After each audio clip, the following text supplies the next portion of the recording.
Happy Tuesday.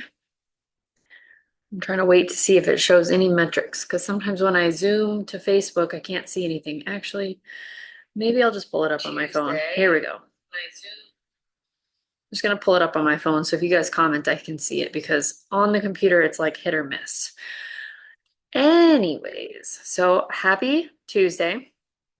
Today I wanted to talk a little bit about what to do. Hey, Tina, what to do when you're feeling like you are kind of not motivated, like you're in a slump. Maybe you feel sluggish. And, maybe it's because I'm a Floridian that it took me this long to kind of put two and two together. But hey, Faith, now that I've done multiple check-ins and I've talked to multiple clients over the last several weeks, I am noticing a trend in a lot of you who live up north since daylight savings has happened, or even just prior to, since we're losing sunlight, a lot of you are feeling very um, different. Like you were motivated prior to, you felt like you were able to keep a consistent routine. You found joy in things that you normally found joy in. All of a sudden, you're having a hard time sleeping. You're feeling the lack of motivation in doing things that you normally find relatively easy to do. You're feeling really sluggish throughout the day. Maybe not finding a lot of joy and happiness in the things that bring you happiness. And I'm actually really thinking that what is going on for the majority of you, now, granted, everybody has different life scenarios and things going on, but I think a lot of you have seasonal affective disorder or seasonal depression, which is super common. It happens all of the time, especially in states that have less sunlight. In Florida, I don't think we get it quite as much as you guys because we also have warmer temperatures, so we tend to be outside more this time of the year. But I think to some degree it can happen here as well, but I think you guys are feeling the brunt of it. The lack of sun is definitely crazy there. And you guys have the rainy, gloomy, especially with fall, winter coming around the corner. So, um, Faith, so I'm glad I'm going live on this because you guys aren't alone. I literally just did a check-in with someone who said they've been crying every single day. They aren't sleeping. They feel like they don't understand why they're in a funk. And they're like not understanding why something that is so important to them is seemingly very difficult right now. And I had a chat with another client. The same thing happened to her. She said, I hit a wall and I don't really understand why I'm hitting a wall right now. Everything was going really well. Stress isn't any higher, and I don't feel that there's any reason for me to feel this way. And my sleep all of a sudden is awful, and I don't understand why. And so, while there's like strategies we can do to help our stress and our sleep, it also really truly could be the fact that you are lacking sunlight exposure, which is so important to our mental health because our body requires vitamin D, which comes mainly from the sunlight. We can get some in our diet, but it mainly comes from exposure to sunlight. When we get that vitamin D, for one, it's a vital nutrient we need for our overall health, mental health being a big one. Two, if we don't have the sunlight exposure we normally do, what happens is our melatonin, which tells us to go to sleep, is all out of whack. So our circadian rhythm isn't like normal wake up, shut down at night. No, it thinks that we're supposed to be sleepy throughout the day because it's darker than it normally would be. And so we are feeling sleepier throughout the day. And then therefore at night, we might not feel as sleepy. Or some people sleep a lot. They sleep a lot at night. Or some people have insomnia because their melatonin is not releasing at normal times of the day. So in the event of seasonal affective disorder or seasonal depression, there are things you can do before jumping into medications, but I don't want to tell you to not take medications because if you get to a place where you are severely depressed, I don't think it's a bad thing to lean in on those things temporarily. I think sometimes it's very necessary. So I don't want you to feel shame for needing to do that. However, there are things you can do that can actually help you a little bit more, I guess, naturally, you could say. And so I wanted to share that with you guys because I actually think that's what a lot of you are going through right now. Because you aren't lazy people. You're people who want to change your life. You're here for a reason. You want to feel better. You want to do the things. But when you hit a place where your mental health isn't quite there, and it's literally not your fault, it's the outside world has changed, it makes it much more difficult. So, anyways, I want to see what you guys are saying here. I told him I want to move, but my body feels so sluggish. Yeah, 1,000%. I'd love to live somewhere warmer. I miss the sun and warmth. It stopped. Yeah. Yeah. Oh, the live stopped? Uh-oh. You log out and go back in and see if it's working. Oh, it's back on. Okay, good, good. Whew. I was like, no, I am recording it, by the way, on Zoom too, just in case, because these things happen. So, it's buffering again on my end too. What in the world? It's okay. If this doesn't work, I'll post the Zoom if this is giving trouble. So, I wanted to share the things because you guys truly aren't like, I know you want to change and I know this is something you want. And it can be so confusing if you don't understand why you're feeling the way you're feeling, especially when you are trying your darndest to get yourself to a place where you feel better. You're trying to do those workouts. You are trying to treat yourself better nutritionally, but you just feel like garbage. So the things that you can do, to naturally help. Obviously, if the sun is outside, the easiest thing you can do is to get outside and get sun exposure and just be outside. However, I know you guys are up north. You have, again, crazy gloomy weather, snow. It might be too cold to even want to go outside or even get sun on your skin because you're wearing a million layers. So, in the event that that's the case, you can do some things to elevate your vitamin D. You can take vitamin D supplementation. I would 1,000% start that. If you aren't already on that and you guys live up north, just start. It's not going to hurt you to take more. If anything, you're just going to pee it out if it's excess. But start taking it. And I would take probably 4,000 IUs a day. They have found that the RDA, the recommended RDA amount, is not enough to help with seasonal affective disorder. So I would start with 4,000 IUs a day. Some people even need even more than that, but I would start there. Take that daily, especially through the fall and winter months until the sunlight becomes longer and warmer, and you can get your skin exposed to sunlight. Start with that. You can take, not take, but you can eat your vitamin D. It would be probably harder to eat a ton of this, but you can get it through mushrooms, egg yolks, butter, oily fishes, fortified milk, cereals, juices. But honestly, probably taking a supplement is going to be the easiest route when it comes to that. Um, and then another thing that actually I didn't even realize, like, I know there's light therapies out there, and a lot of people do like red light therapy and this and that. I guess what I didn't realize is they make therapy lights for seasonal affective disorder. So it's called bright light therapy. You can buy lamps. I just Googled or just Amazoned it and looked it up because I was curious. And they sell them in different price ranges. Obviously, there's like $35, $50. I'm sure they do even more expensive ones. But honestly, $50 for something that is going to make your mental health better is a steal. Because if you go to therapy, it's like 125 a session if you're lucky. So I would pay the $50 and do the light therapy. I what I read anyways is that you do it for about 20 to 60 minutes in the morning. You want to do it in the morning because what it's doing is mimicking the sun coming up, and it's suppressing the melatonin producing that melatonin production that's making you feel so sluggish throughout the day. And it's kind of resetting your circadian rhythm to wake up. And then at nighttime, then the melatonin can kick back in. You don't want bright lights at night though. So at night, I would, this is where the lamps on the ground thing came from, you guys. If you guys remember way back in the day with Sarah, she named herself lamps on the ground. But in the end of the day, you want lower lighting and like super dim lighting. And they even say if you move your lamps to the ground, it mimics the sun going down. Don't need to go that far, but maybe light, like not bright lighting at night. And that includes your cellular devices, that includes TVs. Try to stay off those things before bedtime. So then your melatonin can actually produce at a proper time and you can go to sleep. And it resets your circadian rhythm because what's probably happening is it's gloomy outside. Your body doesn't know what freaking time of the day it is. So it's producing melatonin because it's thinking it's nighttime.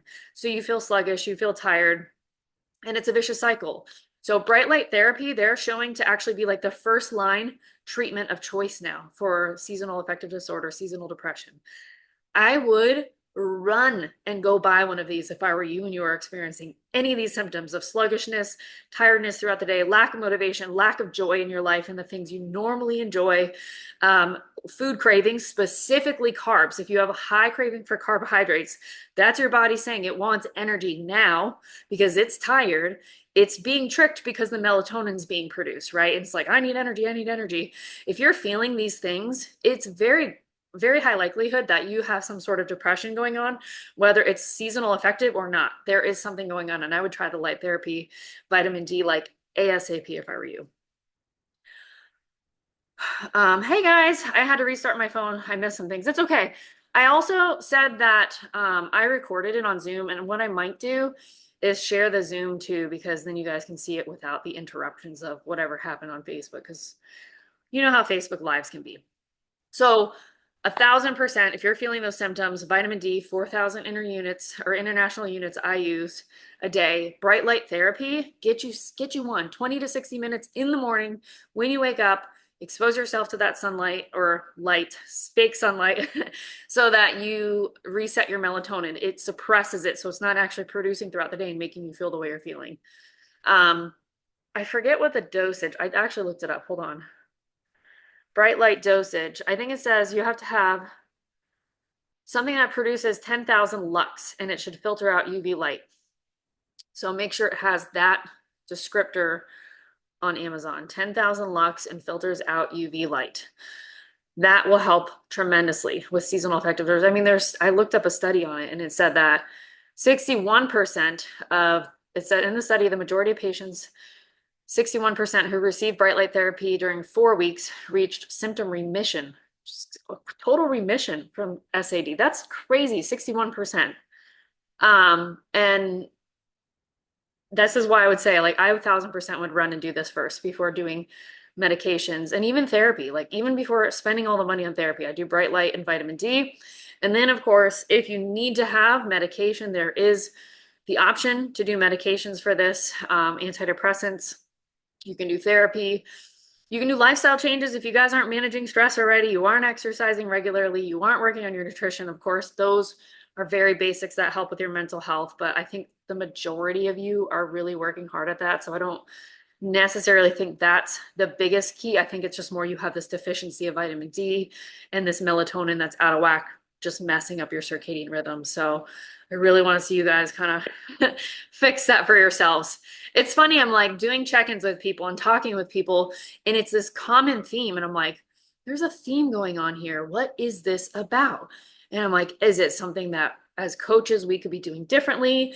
And then I saw something about seasonal affective disorder, or I think one of my clients said something about this time of the year is always hard for me. And I'm like, I think that's what's going on with a lot of you is it's actually seasonal affective disorder. You guys are up north and your weather is totally different. So, and even if you're not, again, if you're in Florida and you're feeling these things, it's possible. It's very possible that you're also not feeling the weather changes or the weather changes or the sunlight being gone so early in the day and it being dark forever.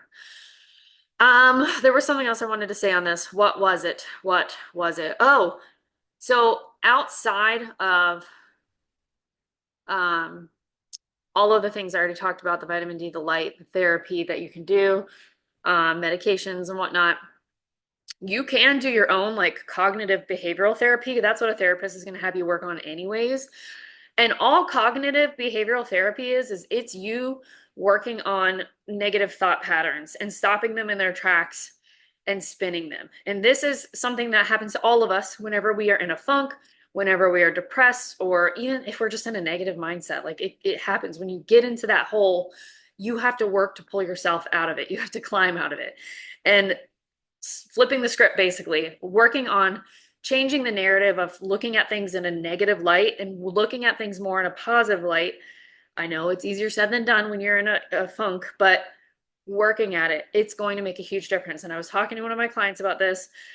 Gratitude journaling. I know it can feel really hard when everything feels super heavy, but finding like the smallest little things that you have gratitude for in the day, doing that every single day, even though it's like another chore, is going to eventually help you highlight the positives in the day. Because if we're always focused on the negatives, you're going to always focus on the negatives. That's what you're going to see in your life.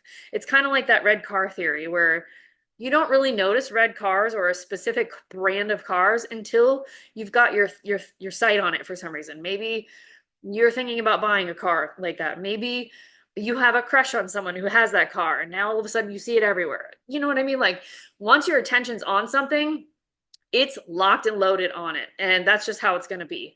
So if you learn to gratitude and practice that every single day, even a little bit, your attention will shift to the more positive things in your day. You'll start to notice those more over the negative. Like right now, you're probably feeling all of the negative things. You're noticing everything that goes wrong.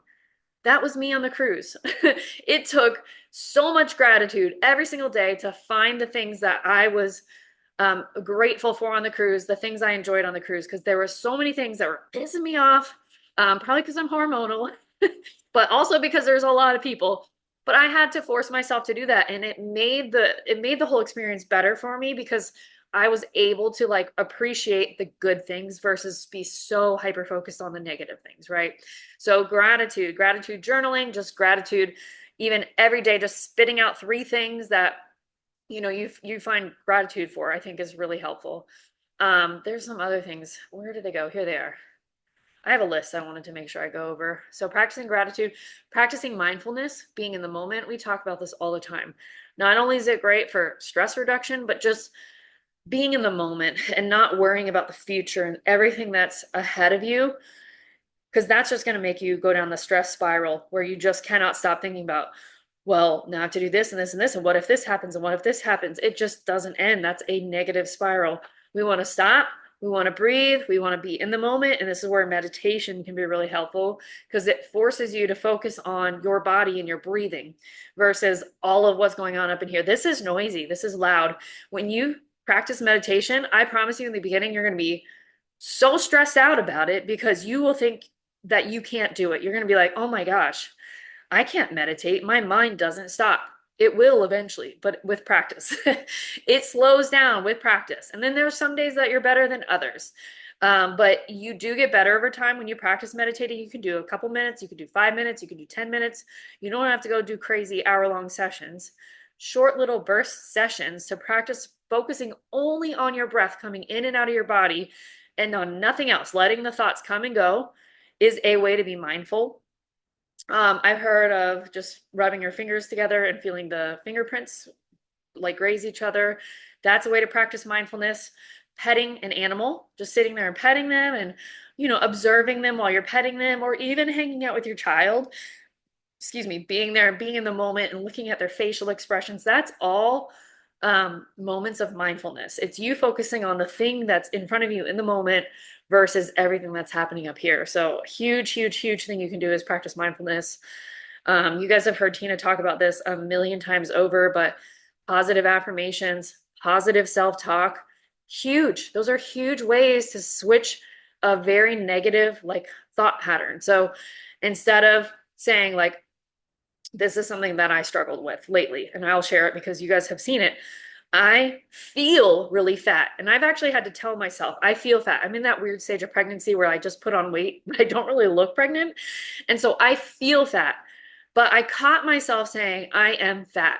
And that is not a positive thing to say about yourself, right? That's actually it has a negative connotation to it. So I feel fat, but I've learned to switch it and say that it's something that I feel, but it's a normal part of this process. Instead of hating on yourself, when you find yourself saying something negative about yourself, I want you to then say something positive, or maybe a couple things positive about yourself. You might have to dig deep for it, but ask your friends, ask your family, what are things that are great qualities about you? What are things they love about you? Use the things they say to start if you really cannot find anything about yourself. And then over time, you'll start to really notice the things about yourself that are positive and that you do love about yourself. Um, and then another thing is like just the growth mindset, of course, like saying you can't do this, saying things like, I maybe I'm unable to do this yet, but I'm learning in the process and I'm giving myself grace while I'm learning or something like that, right? Instead of saying I can't, I won't, I don't, switch that negative talk into this is a process that I am growing and I'm learning through. And I am capable of getting through it because you absolutely are. So positivity, I know you don't, I'm not saying you have to be positive all the time, but catch yourself in those negative moments and try your best to switch them as much as possible so that you can then shift your focus on the good things that are happening in your life and not all of the bad things. Because I promise you, even in the worst days, there are good things happening around you. You just have tunnel vision for the bad things that are happening because that's what you're focused on. There are good things happening. There's always good things happening around us. Even in a world when we feel like society is falling apart or whatever, like people feel that way right now, which is insane because there's amazing things happening in society too. So if we get just so tunnel vision, we can get ourselves stuck. And I do think that outside of the vitamin D, light deficiency, melatonin being all over the place, working on the mindset is always really solid. It's always a really solid option to just improve overall life, not even just seasonal affective disorder or seasonal depression, but just life in general. So, um, yeah, anyways, replacing negative thoughts, reframing all of your situations. For me, it's like finding the silver lining in things. I've always been relatively, I shouldn't say always. I wasn't always good at silver linings, but I've been decent at it my entire life. And even in situations that are really tough and really hard, I always look at it as it's something that it may be frustrating me right now and I don't understand it right now, but down the line, I know that there's something good coming from this, whether it's a lesson, whether it's steering me in a different direction in life that I needed to go down to or down, whether it's forcing me to grow and transform in a way that I really needed versus what I wanted. There's usually a reason things are happening in life, whether we really get it or not. Even like the loss of my mom, that sounds like something like you can go, well, that doesn't sound like there's a reason that happens. And not to say that there's a reason, but there were a lot of lessons learned in that journey. And for me, it was, hey, life is very short and you never know when your last day is. So you got to find the gratitude in the now, be present in the now, and just live life to your fullest. Don't hold back. Don't not take the travel trip because you're saving money and you'll do it when you retire. You know what I mean? Don't not pursue dreams because it's not the safe route. No, like you are living now and you should live now. You should actually take action and live now. So for me, that was my learning lesson with losing my mom, even though it was not ideal. Oh my gosh, here we go. Even though it wasn't ideal, that's what I learned from that situation. So even in negative situations, we do get something from it, whether we like it or not. Something is going to come of that, but it is all about what's happening up in here. So, anyways, woo! um, that's about all I have on the subject. I am hormonal as can be, so you can expect lives to go this way for a long time, and just be patient with me. But for real though, guys, if you are feeling the things, if you're feeling the slump, lack of motivation, you're sluggish, your energy sucks, you can't sleep, you're sleeping too much, you're super craving all of the things, the carbs, you don't really understand what's wrong with you, you don't enjoy doing the things you normally do. I really, really strongly believe if this is something you're all of a sudden feeling in the last month or two, you may be having seasonal affective disorder or seasonal depression. So please take measures to work on that. It's something that you can improve. Like you have actually a lot of control in improving some of that right now. So the bright light therapy, the vitamin D, 4,000 I use, the CBT therapy, so flipping the script, positivity, gratitude, mindfulness, meditation, all of these things, finding the silver lining. You can do those things now. You can work on your exercise routine, your nutrition, your stress control. These are things we normally work on, right? Your water intake, movement in general helps. One other thing that I've actually been asking some of my clients to do is to like do something that you do have joy for like every day. It can be super small. I don't care what it is. You can doodle or do something teeny tiny, but add it into your day so you have that thing you look forward to every single day. Make it not food related though. That would be my biggest recommendation because if we rely on food for that dopamine hit, it gets worse and worse. We like then require more of it. So I would make it something that is like an activity or a relaxation technique or something like that, petting your dog, I don't know, whatever it is for you. So giving your kid a really big hug and annoying the crap out of them, something, whatever it is, do it. Add it to your life and your days. And then, of course, outside of that, therapy and medications. If you need medications for antidepressants, there's no shame in it. Like some people are at that point where they need that. So, um, yeah, hang in there. Um, for some of you ladies who maybe are like me and you have this throughout the year and it's not just during the fall and winter, it could also be ADHD. Just so you know, a lot of women are undiagnosed. This is a very common like thing that happens in people with ADHD. They have their ups and downs. It kind of actually mimics, I don't want to say bipolar because there's extremes in bipolar, but we have our ups and downs, our anxieties and depression swings too. So um, that's also something to think about too. So, anyways, that's about all I got on this topic. And I hope that it helps some of you and that maybe you can try to implement some of these things and feel a little bit better because that's my goal. I just think that it's just too coincidental that so many of you are feeling this way right now. It has to be, it has to be the lack of sunlight. So let's work on that. And hey, if you do it, please let me know if it helps because I would love to know. All right, my mouth is getting dry, so I'm gonna stop chatting, and I'll talk to you guys later.